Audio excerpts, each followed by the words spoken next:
mencari ilmu pengetahuan. Nah, pada hari ini kita akan belajar tentang tematik muatan IPS, yaitu sumber daya alam tema 2 sub tema 1. Coba anak-anak perhatikan. Di sini ada pegunungan, kemudian ada juga lautan. Ini semua ada di Indonesia.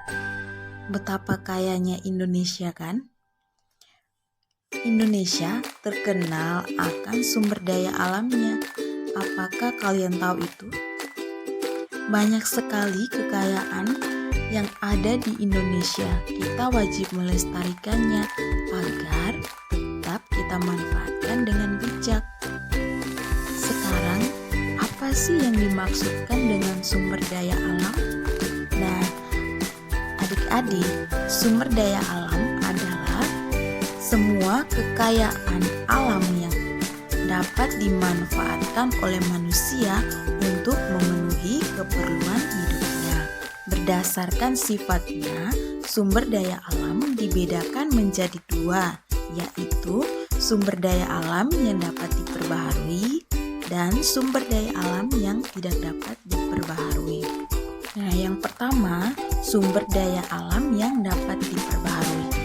Sumber daya yang ada terus-menerus dan cepat dipulihkan kembali. Misalnya, jika kalian menggunakan dalam jangka waktu yang lama, maka kita bisa memperolehnya kembali dalam kurun waktu yang tidak lama. Sumber daya alam dibedakan menjadi dua, yaitu hayati dan non-hayati.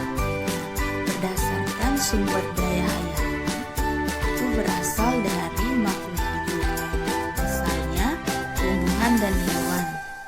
Contoh dari sumber daya hayati adalah tumbuh-tumbuhan, buah-buahan, ada jagung, sayur, dan sebagainya. Sedangkan sumber daya non-hayati itu berasal dari benda-benda mati.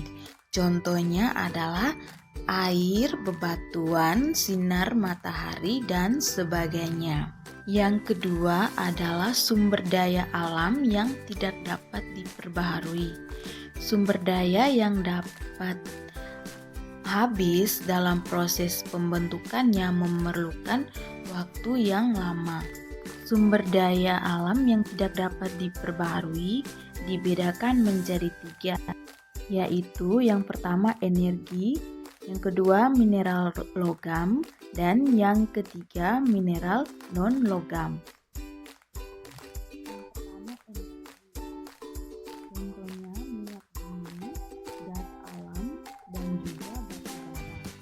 Yang kedua, mineral logam seperti biji besi, nikel, emas, tembaga, dan sebagainya.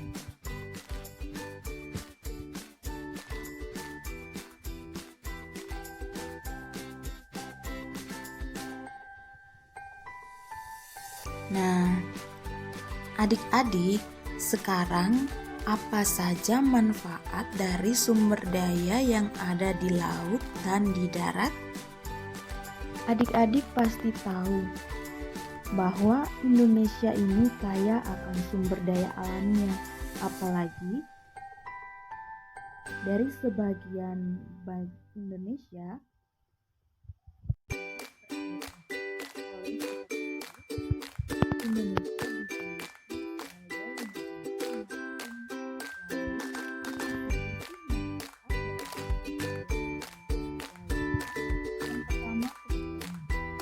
perikanan di Indonesia memiliki potensi yang sangat besar.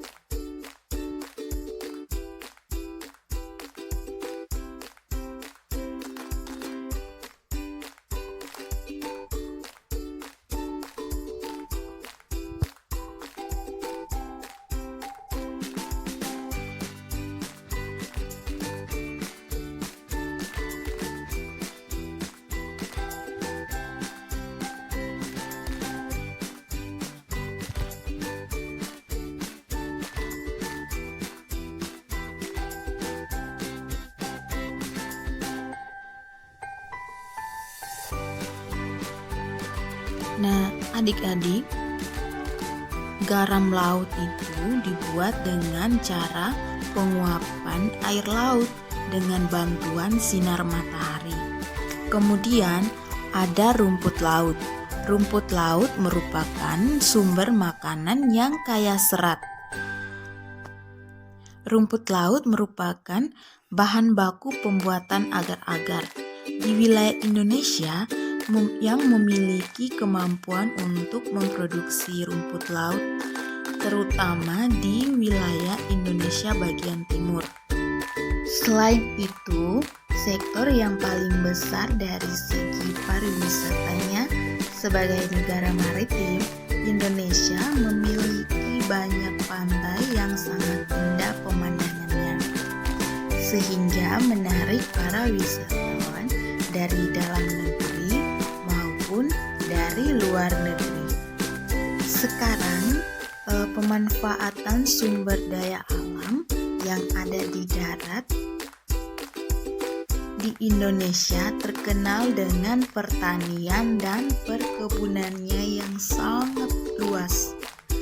Beberapa manfaatnya bisa kita ambil, yaitu jagung dan padi yang merupakan makanan pokok orang Indonesia. Kemudian ada sapi, kita bisa ambil dagingnya dan susunya. Kemudian ada emas, bisa kita gunakan untuk perhiasan. Nah, itu semua adalah pemanfaatan sumber daya alam yang ada di darat maupun di laut. Adik-adik, kita sebagai manusia wajib untuk melestarikannya agar kita tetap bisa menikmatinya tanpa khawatir kehabisan. Semoga kalian semua sebagai generasi penerus bangsa, kita bisa bersama-sama melestarikannya dengan baik. Baik, terima kasih adik-adik. Sekian dulu ya materi tentang sumber daya alam. Semoga bermanfaat. Terima kasih.